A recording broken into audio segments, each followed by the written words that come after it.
Picture this. It's 2008. The global economy is collapsing. Banks are failing. Jobs are vanishing.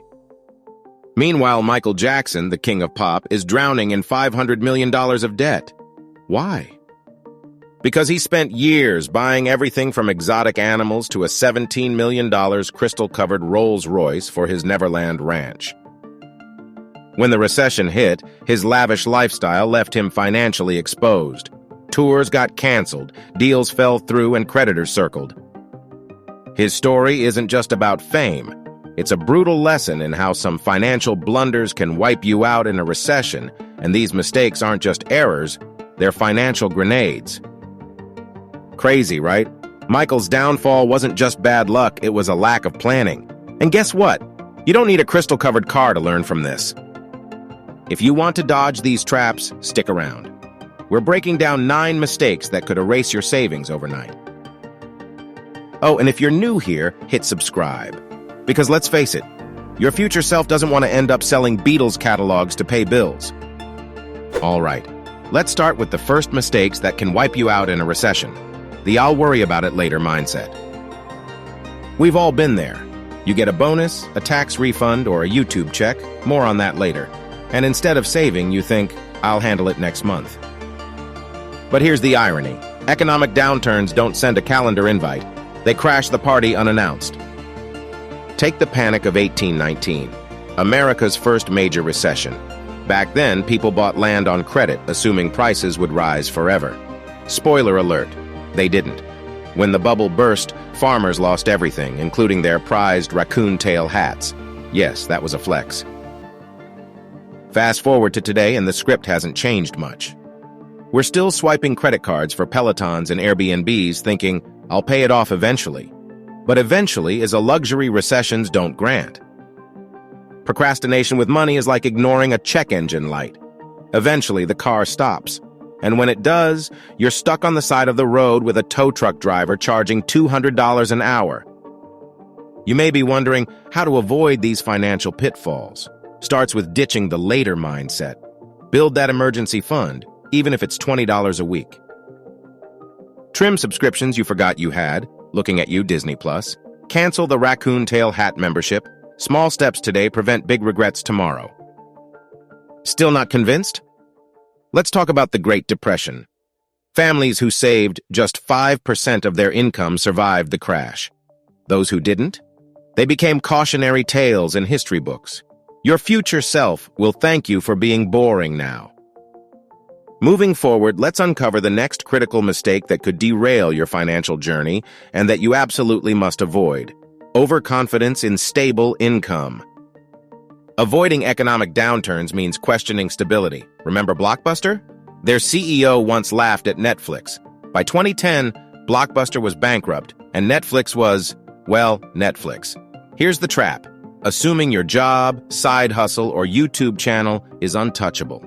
Even doctors and engineers face layoffs. The 2008 crisis wiped out SAFE and Wall Street jobs overnight. And let's not forget the irony of tech bros in 2022 thinking their 6-figure salaries were immune to AI. Spoiler, ChatGPT doesn't need a lunch break. The fix? Diversify like a squirrel preparing for winter. Learn skills adjacent to your field. Graphic designers, pick up coding. Teachers, try freelance writing. Start a side gig that doesn't rely on your day job. And no, professional napper doesn't count unless you're monetizing it. Think about it. During the dot-com bubble, IBM employees thought their pensions were bulletproof. Then the bubble burst, and suddenly, lifetime employment meant lifetime job hunting. Stability is an illusion. Build multiple income streams so when one dries up, you're not stranded in the desert. All right, let's jump into our next topic on how to navigate and avoid a recession, that is, the spent-it-all mentality. Let me tell you about Adventure Alex. For 7 years, Alex traveled the world, funded by his $10 a month YouTube income. Beaches? Check. Fancy apartments in Bali? Check. A Jeep he drove twice before it collected dust in a parking garage? Check. He lived by the motto, "Why save when the algorithm loves me?" A modern twist on the ancient Roman carpe diem, but with worse consequences. Here's the kicker. Alex wasn't reckless. At first, He'd occasionally stash $500 in a savings account, only to raid it for a last-minute helicopter tour of the Grand Canyon. Views pay the bills, he'd say, ignoring the fact that views are as reliable as a Wi-Fi connection in the Sahara. Then disaster struck. A severe autoimmune disease left him bedridden. No energy to film, no savings. His income plummeted to $1,000 a month. Suddenly, Alex couldn't afford rent or health insurance. He sold the Jeep at a loss. Turns out, nobody wants a car that smells like expired protein bars, and moved back with his parents. The cruel twist? His medical bills piled up faster than unread DMs, and his channel's relevance faded quicker than a TikTok trend. Alex's story isn't unique. Take the cautionary tale of NBA star Antoine Walker, who burned through $110 million in career earnings and filed for bankruptcy, or the legions of influencers who mistake brand deals for immortality. They all fall into the same trap, confusing cash flow with security. It's like building a house on a foundation of Instagram likes. Fun until the algorithm shifts. Why do we do this? Blame it on instant gratification culture. We're bombarded with messages like, treat yourself and you deserve it. Marketing slogans disguised as self-care. Psychologists call this present bias, prioritizing today's dopamine hit over tomorrow's safety net. Add societal pressure to look successful, thanks LinkedIn flexers, and suddenly, saving feels like admitting you're not winning at life. But here's the sneaky part. Debt isn't just about money, it's about mental bandwidth. A 2023 study found that high debt correlates with anxiety and poor decision-making. Imagine trying to pivot during a recession while juggling sleepless nights over your Visa bill. But here's the fix. Automate your savings like it's a Netflix subscription. Start with 10% of your income. Use apps that round up purchases and invest the spare change. Or try the pay-yourself-first rule. Before booking that Maldives trip, funnel money into a high-yield savings account. Think of it as hiring a bodyguard for your future. And if you're thinking, but what if I miss out on life? Ask yourself, is a $300 sushi dinner really better than sleeping soundly when the economy tanks? As Seneca once said, it's not the man who has too little, but the man who craves more that is poor. So pack your parachute before you jump, because even the king of pop couldn't outrun financial reality, and neither can you. The next mistake that can wipe you out in a recession is the debt trap. Avoiding economic pitfalls requires tackling debt before it tackles you. Let's talk irony. Credit cards reward you for spending more, then charge 25% interest. It's like getting a gold star for setting your wallet on fire. But here's the sneaky part. Debt isn't just about money. It's about mental bandwidth. A 2023 study found that high debt correlates with anxiety and poor decision-making. Imagine trying to pivot during a recession while juggling sleepless nights over your Visa bill. Take the 1920s. People bought radios, cars, and stock all on margin. When the Great Depression hit, debt crushed families. One man even traded his piano for a chicken. A chicken. Today's version? Buy now, pay later schemes. That $500 couch becomes $700 with fees. And if you lose your job, suddenly you're the piano guy. The fix? Prioritize high-interest debt. Use the avalanche method. Attack the highest rates first. Pay off small debts for quick wins. Or try the snowball method. Pay off small debts for quick wins. And ask yourself, do I need this? Or is FOMO talking? The takeaway? Freeze your credit cards in literal ice. By the time they thaw, the impulse to splurge passes. By the way, if you're enjoying the video so far and want more topics like this, comment the word MORE so I know. Moving forward, let's play devil's advocate. Some experts preach that emergency funds are pointless. Invest instead, they say. Debt builds credit. Use it strategically. Sounds smart until you're the one trading your piano for a chicken. Here's the problem. Emergencies aren't rare. 40% of Americans can't cover a $400 expense. Imagine your car breaks down during a recession. Without savings, you're stuck taking a payday loan at 400% interest. Suddenly, that pointless emergency fund looks like a superhero. And yes, debt can be a tool, if you're Warren Buffett. For most of us, it's a chainsaw and a pillow fight. Sure, leverage built empires. But during downturns, debt magnifies losses. Ask anyone who bought a house in 2007 with a subprime mortgage. They learned the hard way that strategic debt is code for future panic. Another contrarian gem: credit cards are evil. Cut them up. Extreme? Maybe. But there's truth here. Behavioral economists found that swiping plastic tricks your brain into overspending. Cash hurts. Credit numbs. So if you're prone to retail therapy, maybe channel your inner monk and go cash only. The bottom line? Ignore the noise. Your financial safety net isn't a luxury, it's survival gear. The next thing to avoid a recession is lifestyle inflation. Avoiding financial pitfalls means resisting lifestyle creep. That promotion, congrats! But upgrading your apartment, car, and sushi budget? That's like celebrating a diet by eating a cake. In the 1970s, oil crisis survivors learned this fast. Families swapped steaks for casseroles. Today, it's $7 lattes and treat-yourself culture. The irony?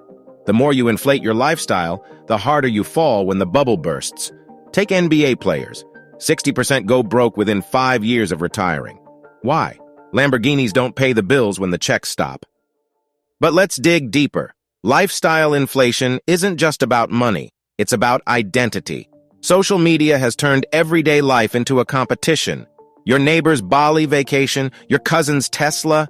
Suddenly, your perfectly functional Honda feels like a horse-drawn carriage. Psychologists call this comparative deprivation, a fancy term for FOMO meets existential crisis.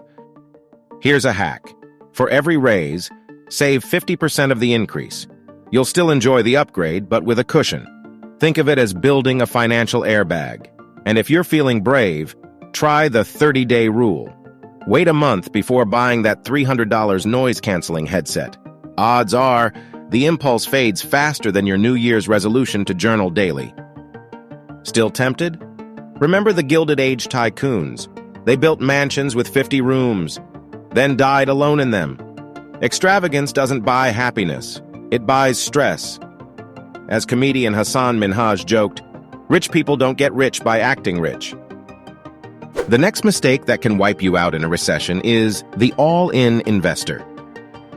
Investing during downturns is smart, but going all in on one stock is like eating only pizza for a year. Sure, it's tasty, until your arteries clog. Diversify. Stocks, bonds, real estate, even gold. Think of it as a financial smoothie. A little of everything keeps you healthy. Take the tulip mania of 1637. People bet their life savings on tulip bulbs. When the market crashed, they were left with flowers. Today's version? Crypto bros YOLOing into Dogecoin. Don't be the modern tulip trader. But let's get tactical. Diversification isn't just spreading cash, it's balancing risk. Imagine your portfolio as a basketball team. You need scorers, growth stocks, defenders, bonds, and a reliable bench, index funds. LeBron James can't win alone, and neither can Tesla stock. And here's the kicker. Even safe bets fail. Enron was a blue-chip stock. Lehman Brothers was a Wall Street titan. Both collapsed overnight. That's why experts like Warren Buffett preach the 90-10 rule. 90% in low-cost index funds, 10% in play money. Still skeptical? Consider the dot-com bubble. People mortgaged homes to buy Pets.com stock. When it crashed, they learned the hard way that disruptive tech sometimes means disrupting your savings. The bottom line? Patience beats hype.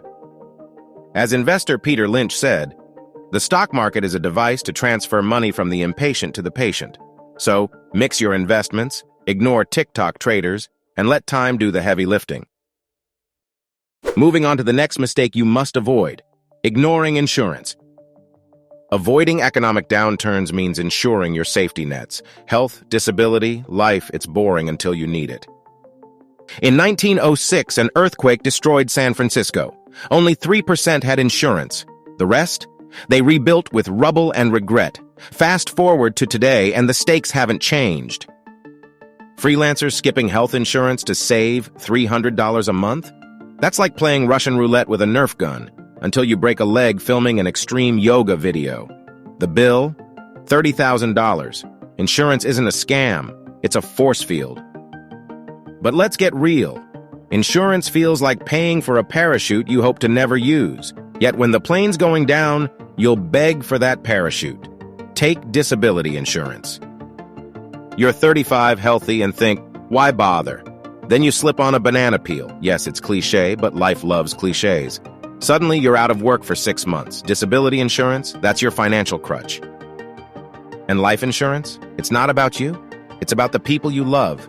Imagine leaving your family with a mortgage and funeral costs during a recession. Grim? Absolutely. Necessary? Ask anyone who's lived through it. Here's the kicker. Insurance companies aren't your friends. They're businesses. So shop around, bundle policies, negotiate rates. And if you're young, term life insurance is dirt cheap. $20 per month could save your family from selling their home. Still skeptical? Consider this. During the 2008 crisis, medical debt became the leading cause of bankruptcy. Most victims had insurance, but it wasn't enough. So double-check those policies. Catastrophic coverage shouldn't mean catastrophic bills. Bottom line, insure like your future depends on it, because it does. Let's explore the next set of pitfalls you definitely want to avoid during recession. Negotiating like a mouse. Salaries, bills, rent, ask for better terms. During the 2020 pandemic, my friend negotiated her internet bill from $80 to $40. How? She asked. Politely. Companies want to keep you. They'll rarely volunteer discounts, but they'll often cave if you push. The worst they can say? No. The best? More cash for raccoon hats or, groceries. But here's the secret. Negotiation isn't about being loud. It's about being strategic. Start with empathy. I love your service, but times are tough. Then hit them with data. Competitors offering lower rates? Mention it. Loyal customer for 5 years? Flex that.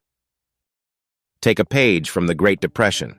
When banks foreclosed on homes, families negotiated rent-back deals, paying the bank to stay in their own houses. Desperate? Yes. Effective? Absolutely. Today's version? Call your credit card company and ask for a lower APR.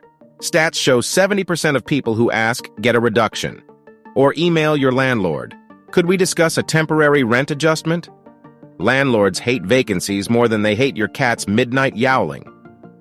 And salaries? Recessions are prime time to negotiate raises. Why? Companies fear losing talent during chaos. One tech worker I know landed a 20% raise in 2022 by framing herself as recession-proof, a Swiss Army knife of skills. Here is a pro tip. Use silence as a weapon. After making your ask, shut up. Let them squirm. Most people cave to awkward silence faster than a toddler confessing to eating cookies. Remember, negotiation isn't greed, it's survival. As Sun Tzu wrote, supreme excellence lies in breaking the enemy's resistance without fighting. Or in modern terms, get that discount without breaking a sweat. Let's bring it all together. Today, we've uncovered 9 mistakes that can wipe you out in a recession. This isn't just a lesson. It's your battle plan for financial survival. Think of everything we've covered as your financial armor. Ditching procrastination, questioning stability, saving while earning, slaying debt dragons, resisting lifestyle inflation, diversifying like a pro, ensuring your future, negotiating like a hawk, and staying patient amid chaos. But here's the kicker. Knowledge without action is like owning a fire extinguisher but leaving it in the box. Let's recap with a twist. Imagine your finances as a video game. Build an emergency fund, your shield against life's surprise attacks. Slay high-interest debt, the snarling final boss lurking in your credit card statements. Unlock the side hustle achievement by diversifying income streams because even superheroes need backup plans. Equip the force field power-up with insurance, health, disability, life, so disasters don't bankrupt your progress. And activate the discount ninja skill by negotiating everything, because why pay full price when charm and grit can save you thousands? Reflect on Michael Jackson's story again. His financial freefall wasn't just about overspending, it was about ignoring the storm clouds. But you're not ignoring them. You're building a fortress. Now, let's talk legacy. What do you want yours to be? The person who crumbled under debt, or the one who thrived? As Morgan Housel writes in The Psychology of Money, financial success is not a hard science. It's a soft skill, how you behave when no one's watching. So what's next? Start small. Audit your subscriptions today. Call one bill provider and negotiate. Open a high-yield savings account. These aren't chores, they're power moves. If this video gave you that light bulb moment, I highly recommend checking out my next video, which complements this one perfectly. Share this video with a friend who could use this knowledge and hit subscribe so you never miss out on life-changing insights. And remember, economic downturns are inevitable, but failure isn't. You've got the tools. Use them. Thanks for watching, and I can't wait to see you in the next video.